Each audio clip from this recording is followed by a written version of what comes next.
What's good, y'all? Welcome back to Reek Knows Hoops. I'm your host, Tyreek. Be sure to leave a like and subscribe if you are new. This is a place where we talk all about NBA basketball, so if you love hoops, this is the place for you. And in today's video, a part of the What's Next series, we're going to be talking about what's next for the Washington Wizards, a team in the Eastern Conference that I think improved their roster this offseason, made some trades to bring in some new faces, and I think they have a chance to have a very successful season, potentially be a playoff team, even though the Eastern Conference is a lot deeper and a lot tougher than it was this past season. But I think the Wizards made moves to put pieces around Bradley Beal that can make them a very competent team in the East. So let's get into some of the moves that the Wizards made this offseason. And as you can see on screen, we have the moves that the Washington Wizards did make this offseason. Their offseason started with the trade of Russell Westbrook, shipping him off to the LA Lakers. And I think they got a pretty good package in return, getting back KCP, Montrezl Harrell, and Kyle Kuzma. I think the Kyle Kuzma piece, we're going to get into that a little bit later, was a very nice pickup. And they also replaced Russell Westbrook with Spencer Dinwiddie, who they got via sign and trade. I think that was a very, very low-key, underrated move that can pay dividends. Spencer Dinwiddie was hurt pretty much the majority of last season. I think he tore his Achilles, and he's going to be back at some point this season. I think he's going to be very complimentary to Bradley Beal as a dynamic combo guard. I think he's going to be in a role where he can show that he can be a starting point guard. Didn't really get that opportunity with Kyrie coming to Brooklyn. I really like the position that he's going to be in. I think, like I said, him and Bradley Beal will be able to complement each other a lot. Also, the Montrezl Harrell move, I'm going to get into that because I think the Wizards, they lost Robin Lopez, who was kind of a key piece to them. They also lost Alex Len. Now they got Daniel Gafford. They got Montrezl Harrell. I think that's a very competent big man core. Daniel Gafford was playing really well for them this past season after they traded for him at the deadline. And I like what he brings to the table. And I like Montrezl Harrell in that backup role where he can just be an energy guy off the bench. And I think he's really going to thrive playing with, the talent that this team has. And they also got Aaron Holiday from the Indiana Pacers. I love that move. Aaron Holiday is a backup point guard who plays he plays his role to, an extreme level. I really like what he can bring to the table. Still a very young guard, too. I think he has a chance to grow with this core. This is a pretty young core that this Wizards team has put together. They did lose guys like, we mentioned. They lost Robin Lopez. They lost Alex Len. Of course, Russell Westbrook, who brought them the haul back from the Lakers. They also lost Ish Smith, who has been the backup point guard for them the last few seasons. They lost some guys, but I really love the replacements that they brought in.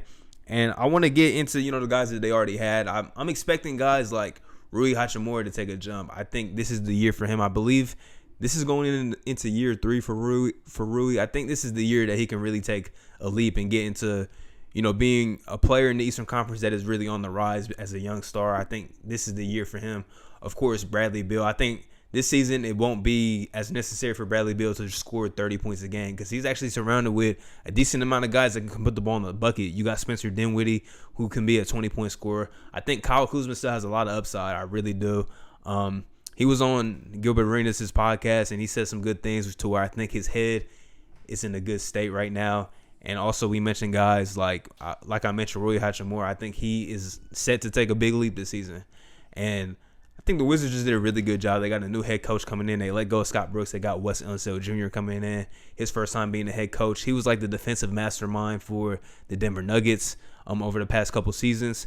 And I think that was a great hire. I think, he's going to do a very good job with this team. And this is just a team that, really they have a lot of upside, I think. I think last season, outside of Westbrook and Bradley Beal, there wasn't really a lot of talent on this team. Hachimura missed some games here and there, so he wasn't in the lineup consistently. Didn't even mention Danny Idea. He is still dealing with his injury.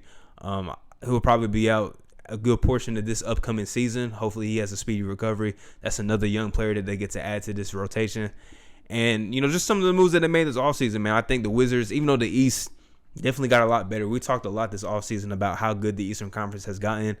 Of course, the Bulls stepping up. I think the Knicks are going to be really good. The Celtics, the Hawks. I mean, those are just, some of the teams towards, maybe the bottom half of, the playoff race. Didn't even mention the Indiana Pacers. I think the Hornets are going to be fun. They're going to be good.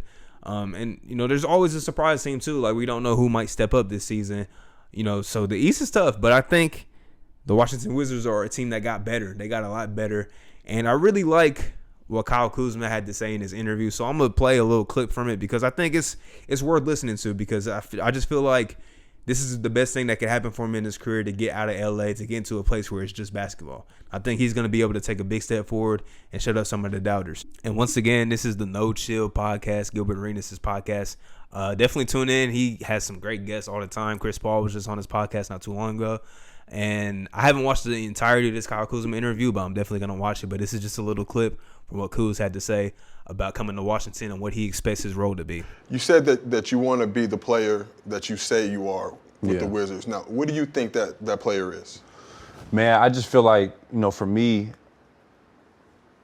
before getting into the league, like, I'm not really supposed to be here. You know what I'm saying? Like, I was never a highly touted person. My first offer from a college was a junior year, and it was an NAIA school, Division II NAIA school. So for me, like, nobody believed in me from the jump.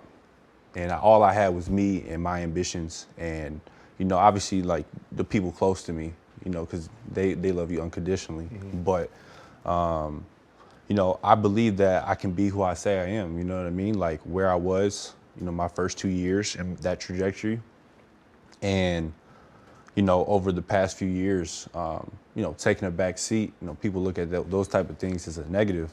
But, for me, like, I've gotten so much better in 2 years than I have, if I feel like if I was on that same trajectory in a weird sense, because, of everything I just learned how to one, to be a winner, you know what I'm saying? One, to, take on and wear different hats every single night. That's something that, like, to win, like, you need to put on different hats. You know what I'm saying? Like, you can't just be a scorer every night. Like you were talking about before. Scotty saying you can't just score 30. You have to put on a different hat. You got to be a playmaker, a creator. And for me, I've learned so much to where I think it's going to be a piece of cake because, like, of my mental preparation and what I've learned from the great veterans I had, the great players I've see every single day, to go into a situation where now I'm not in nobody's shadow. And that's what I love what he said, that he got better as a basketball player. Even though the numbers don't reflect that. I mean, his numbers took a big hit after his second season. I mean, he went from a guy that was scoring nearly 20 points a game, I believe he was averaging like 18, to somebody that was averaging like 12 points, was coming off the bench, didn't have a defined role. And I think that's the key thing. He didn't have a defined role with the LA Lakers once Anthony Davis got there. And of course, you have to take a backseat to AD because he's an MVP caliber player. You have to take a backseat to LeBron James because he's one of the best players to ever touch a basketball. So hearing that from Kyle Kuzma it's very refreshing. I think he can get back to what he was doing. I think he can even exceed that. Now, how does that look with this Wizards team? Because they do have players at his position like Rui Hachimura that, they're probably going to get the starter minutes. But I think Kyle Kuzma is in a good spot to, get his game back, to get his mojo back. And I love what he just said in his interview. And I think, he had a comment that he would be averaging 25 points per game if, like, he was the featured player. He's probably not going to average 25 points for this team, but I think he can be a key piece, come off the bench, maybe start sometimes. Who knows how they want to run it. They got a lot of versatile players, but I think he's somebody that can come in, put up like, 15 points a game and be very key for this team. Be a guy that they can run offense through when Bradley Beal needs a rest. And, maybe some nights it's his night to take over. I think this is a perfect situation for Kyle Kuzma. I'm excited to see him this season. I'm excited to watch this Wizards team. I think they are in a very good position to be a surprise team in the Eastern Conference and potentially, make the postseason. Despite how good the East has gone, I think they're a team that can make the postseason.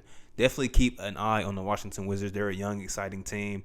And they got some heavy hitters too. Bradley Beal, I think he's somebody that's kind of become a player that people think is kind of overrated. And I'm kind of guilty of that too. But he's somebody that can put the ball in the bucket. And we have to think he might be a volume scorer these last few years. But that's because he ain't had nobody to take the scoring load off of him. It's been Bradley Beal's show the last couple of seasons.